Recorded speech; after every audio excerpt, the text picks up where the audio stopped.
ఉమ్మడి ఆంధ్రప్రదేశ్ నుంచి నేటి విభజన ఆంధ్రప్రదేశ్ వరకు సుమారు 70 సంవత్సరాల పాటు పాత్రికేయ రంగానికి విశేష సేవలందించిన Andhra Pradesh union of working journalist Thurpu Godavari జిల్లా మహాసభ ఆదివారం ఘనంగా జరిగింది. రాజానగరం గోదావరి గ్లోబల్ యూనివర్సిటీలో సీనియర్ పాత్రికేయుడు, యూనియన్ రాష్ట్ర నాయకుడు ఎం శ్రీరామ్మూర్తి అధ్యక్షతన జిల్లా మహాసభ జరిగింది. ఈ మహాసభకు ఇండియన్ జర్నలిస్ట్ యూనియన్ జాతీయ secretary general Soma Sundar, APUWJ union రాష్ట్ర అధ్యక్షుడు పి సుబ్బారావు, యూనియన్ అనుబంధ ఎలక్ట్రానిక్ మీడియా రాష్ట్ర అధ్యక్షుడు ఏచూరి శివ, యూనియన్ జిల్లా అధ్యక్షుడు స్వాతి ప్రసాద్ ముఖ్య అతిథులుగా హాజరయ్యారు.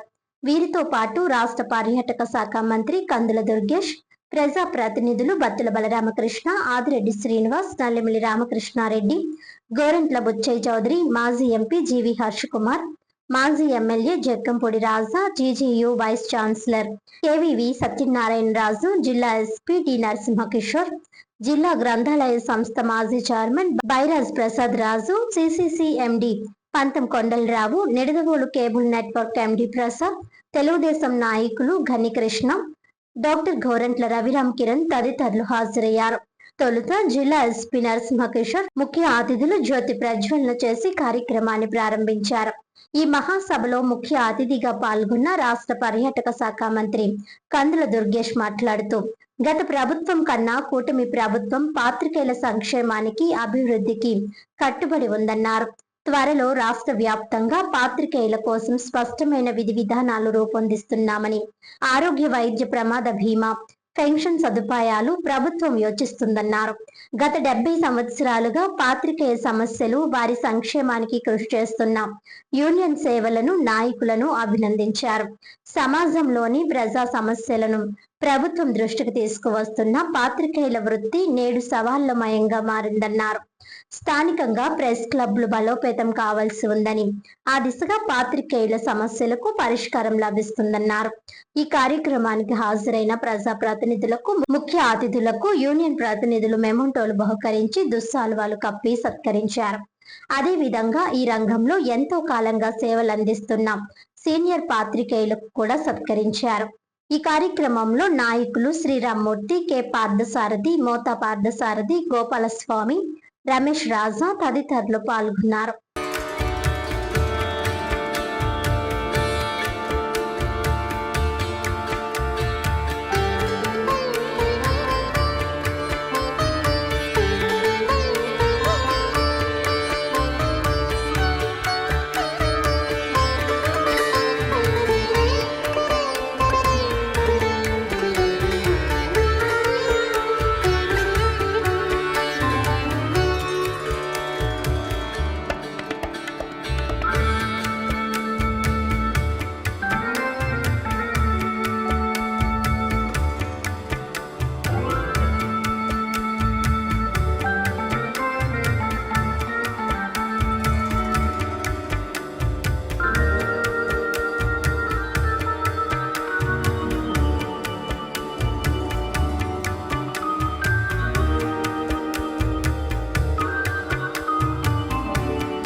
ఈనాటి కార్యక్రమానికి విశిష్ట అతిథులుగా వచ్చేసినటువంటి Andhra Pradesh union of working journalist association రాష్ట్ర అధ్యక్షులు ఐవి సుబ్బారావు గారు, అదేవిధంగా అఖిల భారత జర్నలిస్ట్ అసోసియేషన్ యొక్క సెక్రటరీ జనరల్గా ఎన్నికబడినటువంటి సోమ సుందరయ్య గారు, అదేవిధంగా ఎలక్ట్రానిక్ మీడియా రాష్ట్ర అధ్యక్షులు శివ గారు, మరో యువ నేత గోరంట్ల వారి తనయుడు రవిరామ్ కిరణ్ గారికి, ఇంకా ఇక్కడికి విచ్చేసినటువంటి యావత్ మంది పాత్రికేయ మిత్రులందరికీ, ఎలక్ట్రానిక్ మీడియా వారందరికీ కూడా నమస్కారం తెలియజేస్తూ, పాత్రికేయుల యొక్క వృత్తి కానీ వారి కార్యక్రమాలు కానీ ప్రజలకు ఎంత చేరువవుతాయో మనందరికీ తెలిసిన విషయమే. ఎక్కడైనా సరే ఒక విషయాన్ని ఎత్తి చూపించడం ద్వారా ఆ సమస్యకి పరిష్కారం తీసుకురావడానికి చేసే కృషి సమాజంలో మిమ్మల్ని అగ్రస్థానంలో నిలబెట్టిందనేటువంటి మాటలో ఇటువంటి అనుమానం లేదు. చాలా సందర్భాల్లో మనం గమనిస్తూ ఉంటాం. ఎక్కడైనా ఏ ప్రాంతంలో అయినా సరే ఒక అభివృద్ధి జరుగుతుందంటే, లేకపోతే ఎక్కడైనా జరుగుతున్న తప్పితం మళ్ళీ సరిదిద్దబడిందంటే వాళ్ళు ఇచ్చేటువంటి విషయంలో ప్రధానంగా మనకు కనబడేది ఫలానా పత్రిక యొక్క కథనం వల్ల ఈ రకమైనటువంటి మార్పు వచ్చింది, ఫలానా ఎలక్ట్రానిక్ మీడియా వారు ఈ విషయాన్ని ఎత్తి చూపించడం వల్ల ఇది సరిదిద్దబడింది. ఇలాంటి అంశాలు ప్రతిరోజు మనం చూస్తూ ఉంటాం. దీన్ని బట్టి మనకు అర్థమయ్యేది ఏంటంటే, ప్రభుత్వాన్ని కానీ, ప్రజల్ని కానీ, సివిల్ సొసైటీ ఆర్గనైజేషన్స్ కానీ తట్టి లేపి ఆ సమస్యల్ని పరిష్కరించడానికి వారు ఉద్యుక్తులు కావడానికి వీలుగా పనిచేసేటువంటి ఏకైక పద్ధతి మన పాత్రికేయ మిత్రుల దగ్గర మాత్రమే ఉందనేటువంటి మాట కూడా ఈ సందర్భంగా నేను గమనిస్తూ, ఎప్పుడో మనం చదువుకున్నటువంటి మాట, రవిగాంచని చూడ కవిగాంచునని, సూర్యరశ్మి పడినటువంటి ప్రాంతాన్ని కూడా చూడగలిగేటువంటి మనోనేత్రం ఉన్నటువంటి వ్యక్తి పాత్రికేయుడు.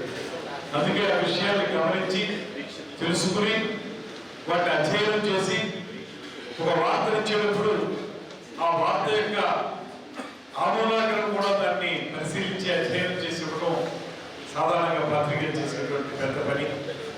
ఏదో ఆషామాషిగా ఒకటి రాసేది కాదు. మామూలుగా బయట వాళ్ళందరూ మాట్లాడే విధంగా ఒక విషయం మీద లోతైన అధ్యయనం చేయకుండా మాట్లాడడం కాదు. పత్రికలో కథనం రావాలన్నా, పత్రికలో అంశం రావాలన్నా దాని వెనక పాత్రికేయుల యొక్క కృషి కావాల్సింది. వారు దాని మీద అధ్యయనం చేసి సరైనటువంటి సమాచారం ఇస్తేనే మీ యొక్క క్రెడిబిలిటీ నిలబడడానికి అవకాశం ఉంటుంది. కనుక మీరు ఇచ్చేటువంటి ప్రతి అంశం కూడా సమాజాన్ని జాగృతం చేసే అంశమే అనేటువంటి మాటలో కూడా నాకు ఎటువంటి అనుమానం లేదు.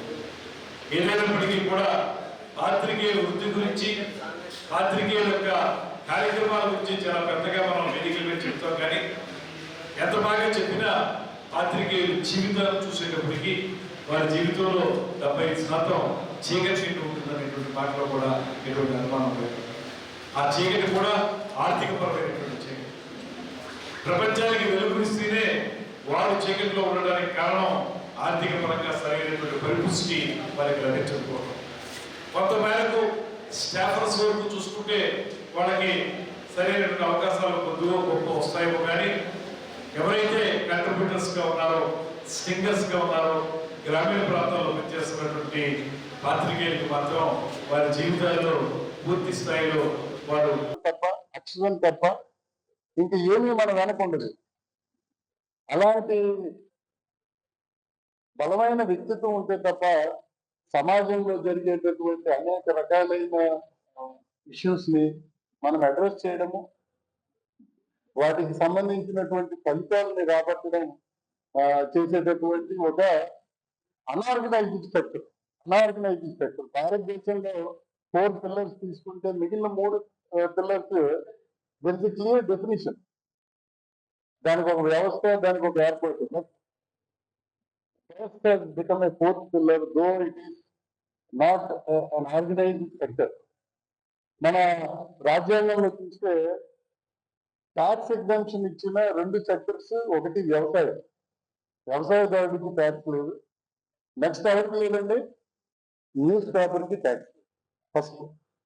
సో యూసి అంటే అటువంటి ఎగ్జామ్షన్ ఇస్తేనే దేశంలో వాయిస్ రైజ్ అవుతుంది అనేటటువంటి గుర్తించి ప్రజల తాలూకా వాయిస్ వినబడ్డానికి దానికి ఎగ్జామ్షన్ ఇచ్చారు. సో అలాంటి వ్యవస్థలో మీరందరూ కూడా ఆయన చెప్పినట్టు మానికొండ చలపతిరావు గారి ఫౌండర్ గా ఈ వ్యవస్థని స్థాపిస్తే దాన్ని మీరు కొనసాగిస్తున్నారు.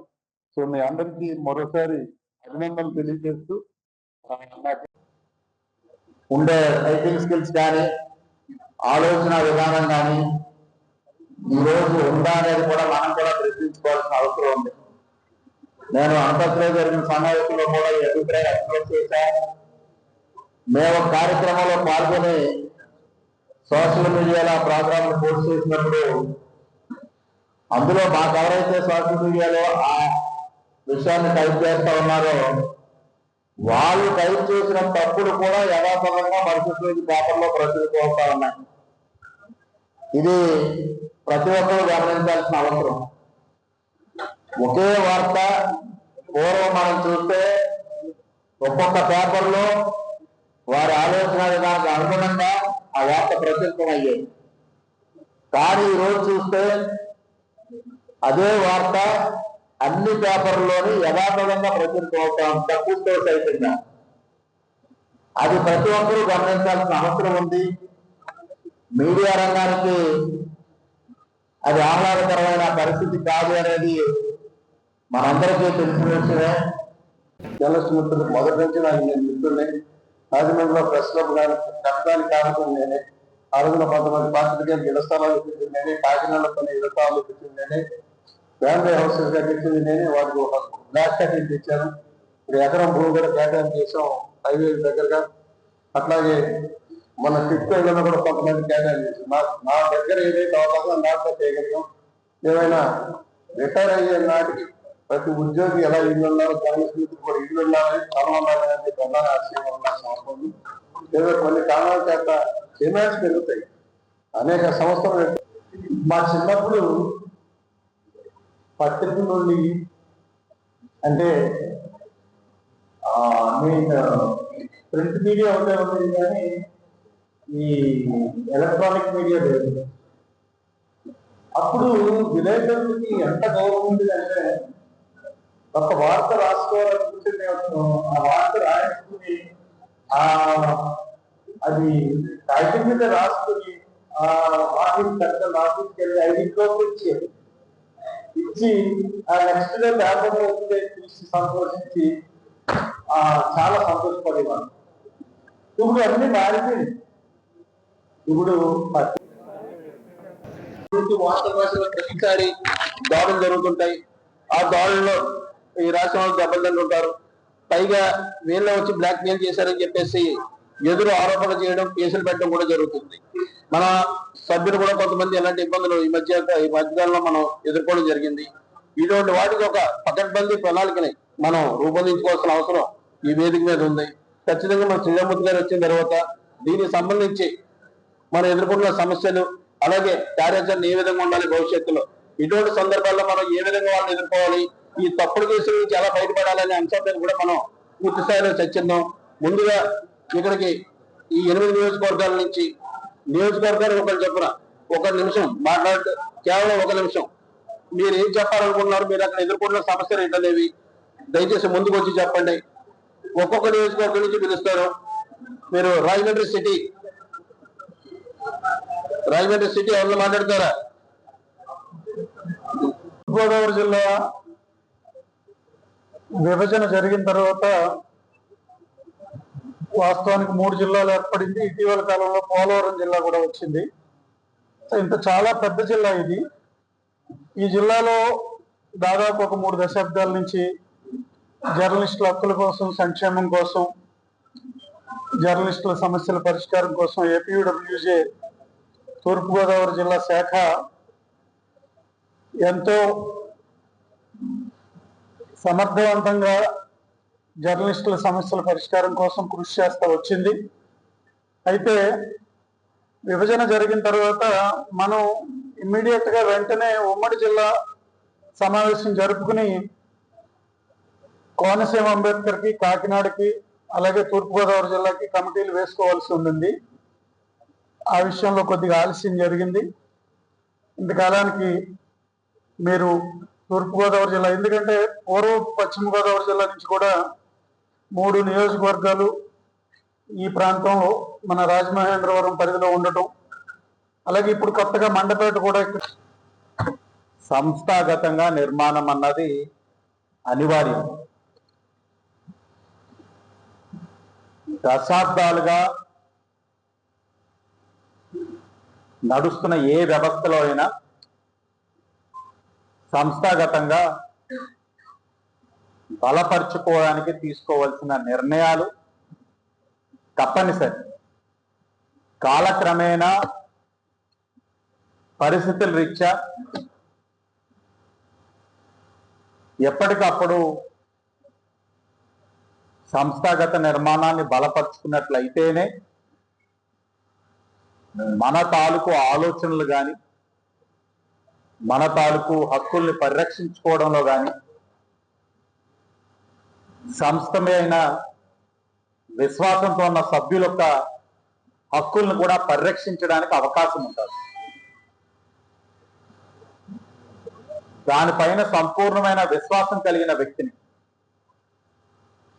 ఒక రాజకీయ పార్టీగా, తెలుగుదేశం పార్టీగా సంస్థాగతంగా మేము తీసుకుంటున్న నిర్ణయాలు అన్న నందమూరి తారక రామారావు గారు స్థాపించిన రోజున పరిస్థితులు వేరే, ఈనాటి పరిస్థితులు వేరే. డిజిటలైజేషన్ కి అనుగుణంగా స్మార్ట్ టెక్నాలజీని అనుసంధానం చేసుకుంటూ నడుస్తున్న పార్టీ. మార్పు అనివార్యం అన్నది స్వీకరించడానికి సమయం పట్టినా తప్పనిసరి.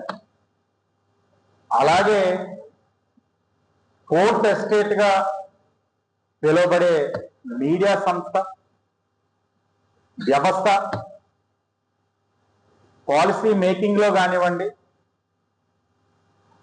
ప్రజలకి వాస్తవాలు తెలియచేయడంలో కానివ్వండి, ప్రభుత్వాన్ని ప్రశ్నించడంలో కానివ్వండి, మీ పాత్రని మరవలేను. నేను చెప్పినట్లుగా కాలక్రమేణా ప్రైమ్ మీడియా ఛానల్స్ ఉన్న రోజుల నుంచి ఈ రోజున డిజిటల్ మీడియా కూడా ప్రభావితం చేసే రోజులు వచ్చింది. ఒకానొక సందర్భంలో సాయంత్రం అయితే ప్రైమ్ మీడియా ఛానల్లో చూసి వాస్తవం ఇదా అని చెప్పి తెలుసుకునే రోజుల నుంచి డిజిటల్ మీడియా మన చేతుల్లో ఉండే ఫోన్లోకి అన్ని కూడా అందుబాటులోకి వచ్చి ఎప్పటికప్పుడు తెలియచేసే ప్రక్రియలోకి వచ్చాం. ఈ యొక్క సామాజిక మాధ్యమాలు ఎంత ప్రభావితం చేస్తున్నాయి అని అంటే వాస్తవం అవాస్తవం అన్నది మరలా నిర్ధారించుకోవడానికి మరలా ఇప్పుడు ప్రైమ్ మీడియా ఛానల్లో చూసి ఓహో ఇది సోషల్ మీడియాలో వచ్చింది, ఇది వాస్తవం అని తెలుసుకునే రోజులు కూడా వస్తా ఉన్నాయి. ఏదైతే ఏపీయు డబ్ల్యూజే మహాసభ నిర్వహిస్తున్నటువంటి నిర్వాహకులకి మనస్ఫూర్తిగా అభినందనలు తెలియజేసుకుంటూ, ఈ రోజున సొసైటీలో జరుగుతున్నటువంటి ఏ కార్యక్రమాన్నైనా, ఏ సమస్యనైనా ప్రజల వద్దకు తీసుకురావడంలో కానీ, దాన్ని పరిష్కరించే విధంగా పరిష్కారం చేసేలాగా రాజకీయ నాయకుల్లో కానీ ప్రభుత్వం మీద కానీ ఒత్తిడి తీసుకురావడంలో అనేక ఒడిదుడుకులు ఎదురైనా కూడా మీ వంతు పాత్రని నిస్వార్థంగా పోషిస్తున్న తెలియజేసుకుంటూ, ప్రభుత్వానికి ప్రజలకి మధ్య వారధిగా పనిచేస్తూ ప్రజా సమస్యలపై నాయకుల్ని ఎప్పటికప్పుడు వారి యొక్క తీసుకెళ్తున్నారు. దానికి ప్రత్యేక ధన్యవాదాలు తెలియజేస్తున్నాం. కానీ దాని పెద్దలు చెప్పినట్లు ఏది వాస్తవం ఏది అవాస్తవం అనేది తెలుసుకునే విషయం ప్రజలకు ఇబ్బందికరంగా ఉంది. ఎందుకంటే ఈ మధ్య ఒక సెల్ పట్టుకొని సోషల్ మీడియాని మనలో కొంతమంది 10 మంది 15 మంది ఉంటుంది, వాళ్ళందరూ కూడా మిగతా వాళ్ళ విలువను తగ్గించేలా వ్యవహారం చేస్తున్నారు. దయించి వారు కూడా నిజాయితీగా ప్రజల కోసం ఏదైతే ప్రభుత్వం ముందుకు తీసుకెళ్ళడం కోసం, రాష్ట్రాన్ని ముందుకు తీసుకెళ్ళడం కోసం ప్రత్యేకంగా మీరు బాధ్యతలు వహించి ముందుకు తీసుకెళ్తున్నారు. కాబట్టి మిగతా 80-90% వారికి విలువలు కట్టకుండా ఆ 10% వారు కూడా ఈ మీడియా కానీ పాత్రికేయులు కానీ వార్తలు అన్నవి కొంచెం వాస్తవాలు తెలియజేసేలాగా ప్రజలకి ఉపయోగపడేలాగా చేయాలని చెప్పి మేమందరినీ కూడా అర్జిస్తూ, అలాగే ఇవాళ రాజమండ్రిలో మా నగర శాసనసభ్యులు ఇదొక రాజమండ్రి మీడియా వ్యక్తులు ఎవరైతే ఉన్నారో వాళ్ళందరికీ కూడా ఎప్పుడు అండగా ఉంటారు. ఇందాక సార్ చెప్పినట్టు ఏదైతే ఈ దాడులు అన్నది రాజమండ్రి ఈస్ట్ గోదావరిలో అవి మన కుటుంబాలకు ఉపయోగపడేటువంటి, అలాగే ఈ కెరీర్కి ఉపయోగపడేటువంటి ఒకటి, ఈ విశ్వవిద్యాలయం అయిన తర్వాత ఈ గోదావరి గ్లోబల్ విశ్వవిద్యాలయంలో జర్నలిస్ట్ స్టూడెంట్ పిల్లలకి ఎవరైతే డైరెక్ట్ మీ పిల్లలు ఎవరైతే చదువుకుంటారని ఆసక్తి ఉంటే అందులో జీజీఎస్ క్వాలిఫై అయితే 50% చైతన్య వారు కార్యక్రమం ప్రశ్నించి నేను ఫీజుని రీఎంబర్స్ చేస్తాను. రెండు ఇంకా మాట్లాడలేదు సంస్కృతి గారితో. ఇక్కడ ఒక ఈ విశ్వవిద్యాలయంలో స్కూల్ ఆఫ్ జర్నలిజం కొనడం అక్కడ 50% నాకు 50%, సుబ్రహ్మణ్యం 50%. దానివల్ల జర్నలిస్ట్కి మనం ముఖ్యంగా ఈ యొక్క అసోసియేషన్ ఇన్ని సంవత్సరాలు అయినందుకు సెలబ్రేషన్ జరుపుకున్నప్పటికీ ఆపరేటర్ల మీద అది సారీ నాకు అనిపించేస్తుంది ప్రెస్ రిపోర్టుల మీద కొంత బయట చులకన భావం స్లోగా ఏర్పడుతుంది. అది మీ అందరికీ తెలిసినటువంటిది, మళ్ళీ నేను విడిగా చెప్పక్కర్లేదు. కానీ విలువలతో కూడినటువంటి వార్తలు రాయడంతో పాటు మనం కూడా విలువలు కలిగి ఉండాలి అని అనుకుంటే అందరూ ఉండడం ఒక 10%, ఒక 5% మనలోనే కొంతమంది చేసేటువంటి చిన్న చిన్న మిస్టేక్స్ వల్ల ఆ ప్రభావం టోటల్ వ్యవస్థ మీద, అసోసియేషన్ మీద పడుతుంది. అది పూర్తిగా గమనించి దానికి ఎక్కడక్కడ ఒక సొల్యూషన్ తీసుకురావాల్సినటువంటి బాధ్యత మాత్రం సంస్థ మీద ఉంటుంది. అలాగే ఈ సోషల్ మీడియా ఒకటి, ఎలక్ట్రానిక్ మీడియా ఒకటి, ప్రింట్ మీడియా ఒకటి, ఇలా ఉండి ఇవన్నీ కూడా ఒకసారి ఏమో అసోసియేషన్ కింద ఉన్నామని, లేదు అది సెపరేట్ ఇది సెపరేట్ అని ఏదో ఒక పాయింట్లో మనం దీన్ని ఒక కొలికి రావాల్సినటువంటి బాధ్యత మన అందరి మీద ఉంది. కలిసి ఉండడమా, విడిగా ఉండి దేని అసోసియేషన్ దానికి పెట్టడమా, లేకపోతే దానికి ఏమైనా నామ్స్ తయారు చేయడమా, ఇవన్నీ కూడా ఆలోచన చేసుకోవాలి. ఇవన్నీ మనలో మనకి రక్షణ వచ్చి సొసైటీలో, సమాజంలో కొంత బ్యాడ్ ప్రోపగండా జరుగుతుంది. దానివల్ల ఒక ఇద్దరి వల్ల మొత్తం అందరికీ ఆ చెడు ప్రభావం మన మీద పడి ఆ విలువలు పోతున్నాయి బయట ఎక్కడైనా సరే. అది మనం రాసే వార్తల మీద కూడా నమ్మకం పోతుంది. కారణం ఏంటంటే ఒక పేపరు మంచివాడు అని రాస్తే మనం రెండో పేపర్ చూస్తే అందులో చెడ్డవాడు అనేటువంటి వస్తుంది. అదేంటి, ఆ సంస్థలు మనం పర్టికులర్ పార్టీకి బైండ్ అయ్యే పరిస్థితి వస్తుంది. కాబట్టి పత్రిక అన్నది కోర్టు ఎస్టేట్, మన కోర్టు పిల్లర్ లాంటిది. కాబట్టి దాన్ని మనం భయపడకుండా యాజమాన్యాన్ని చెప్పి నిజమైన వార్తలు రాయటం, విలువలతో కూడిన వార్తలు రాయడం, మన విలువలతో ఉండడం, మనం ముందు విలువలతో కూడిన వార్తలు కంటే మన విలువలతో కూడి ఉండాలనేటువంటి మాత్రం ప్రతి రిపోర్టర్ గ్రహించాలని చెప్పి కోరుకుంటూ, సరే మనం రాతలంటే 24/7, మన కుటుంబంలో వెతలంటే 24/7, మన జీతాలు చూస్తే చాలా తక్కువ. వీళ్ళు కూడా మన కంపేర్ 24/0. సో అటువంటి వచ్చినప్పుడు మనకి హెల్ప్ఫుల్గా సమాజంలో కొంతమంది ఏదో రకంగా సహాయం చేస్తూ ఉంటారు. ఇప్పుడు చైతన్య రాజు గారు చెప్పారు జర్నలిజం స్కూల్ ఇక్కడ స్టార్ట్ చేస్తానని చెప్పి. అలాగే ఎవరైనా రిపోర్టర్లు ఉన్నట్లయితే వాళ్ళ పిల్లలకి ఏదైనా ఉంటే 50% ఇస్తాను. అలా శివరామ సుబ్రహ్మణ్యం తను ఎలా సపోర్ట్ చేయాలో చెప్పాడు. ఇలాగా రిపోర్టర్లకు ఆ సపోర్టింగ్ ఎప్పుడు కూడా పబ్లిక్ నుంచి ఉంటుంది. ఎప్పుడు మన వాళ్ళతో ఆ సత్సంబంధాలు కలిగి నిజమైన వార్తలు రాసినప్పుడు అటువంటి వారిని కూడా మనం ఉపయోగించుకుని ముందుకు వెళ్ళాలి. దానికి మరి డిస్ట్రిక్ట్, స్టేట్ వైడ్ అందరూ కూడా వచ్చారు కాబట్టి పెద్దలు ఒక్కసారి కూర్చుంటారు. ఇక్కడ ఉన్నటువంటి సమస్యలు చాలా ఉన్నాయి. వాటిలో కొలికి తీసుకురాకపోతే మాత్రం పబ్లిక్లో చాలా బ్యాడ్ ఒపీనియన్ వచ్చి ఉంది. దాన్ని పరిష్కరించవలసినటువంటి బాధ్యత ఏపీయూడబ్ల్యూజేదే. ఎందుకంటే ఇది ఒక పెద్ద సంస్థ కాబట్టి అందులో మనందరం సభ్యులం కాబట్టి దాన్ని దృష్టిలో పెట్టుకోవాల్సిందిగా కోరుతున్నాను. అలాగే చైతన్యరాజు గారి సపోర్ట్ ఇంకా అలా ఎక్స్టెండ్ చేసుకుంటూ వెళ్ళాలని. తర్వాత ఆయన ఇంకా చెప్పడం మర్చిపోయినట్టున్నారు, ఇక్కడ 2000 వెహికల్స్ పార్కింగ్ తోటి పెద్ద కన్వెన్షన్ హాల్ ఆయన కట్టబోతున్నారు. అందులో కూడా మనకి ఏదో పర్సంటేజ్ తోటి మన వివాహం జరిగినప్పుడు ఇస్తారని చెప్పి కోరుకుంటూ సెలవు తీసుకున్నాను. Thank you. సమాజంలో ప్రస్తుత పరిస్థితుల్లో మీరు వహించవలసిన పాత్ర నిష్పక్షపాతంగా వహించవలసిన పాత్ర చాలా ఉంది. దాన్ని మనసులో పెట్టుకుని మీరు చేయవలసిందిగా మాకు మీ వృత్తి ధర్మాలు పాటించవలసిందిగా కోరుతూ మీకు అందరికీ కూడా శుభాకాంక్షలు. కృష్ణ గారు కేవలం రాజకీయ ఈ యొక్క అవుట్ సైడ్ లేక చాలా మంది ఇబ్బంది పడుతున్నారు. ఈ గవర్నమెంట్ వచ్చిన తర్వాత ఖచ్చితంగా అవుట్ సైడ్ ఇచ్చే యోచనలో మా కూటమి ప్రభుత్వం ఖచ్చితంగా ఉంది. జర్నలిస్టు సోదరులందరికీ కూడా ఏదైతే ఆ రోజు ఇళ్ల స్థలాలు తప్పనిసరిగా మాత్రం ఇళ్ల స్థలాలు హౌసింగ్ లోన్లు కూడా ప్రత్యేకంగా ఇవ్వడం జరుగుద్ది. వీరమూర్తి గారు కూడా ఒకరని చెప్తూ మరి జర్నలిస్టులకి ఎప్పుడు ఏది మంచి చేయాలన్నా, ఎప్పుడు ఎవరికి ఏ సహాయం కావాలన్నా, జర్నలిస్టులు అంటే సమాజంలో మార్పులు తీసుకురాగలిగిన వ్యక్తులను నమ్మే వాళ్ళలో నేను కూడా ఒకరిని చెప్పడం తెలియజేసుకుంటూ ఈ రోజు ఈ కార్యక్రమం మరి ఇంత విజయవంతంగా జరగడం చాలా సంతోషంగా ఉందని కూడా తెలియజేసుకుంటూ మీ అందరికీ హృదయపూర్వక అభినందనలు తెలియజేసుకుంటూ థ్యాంక్ యూ వెరీ మచ్.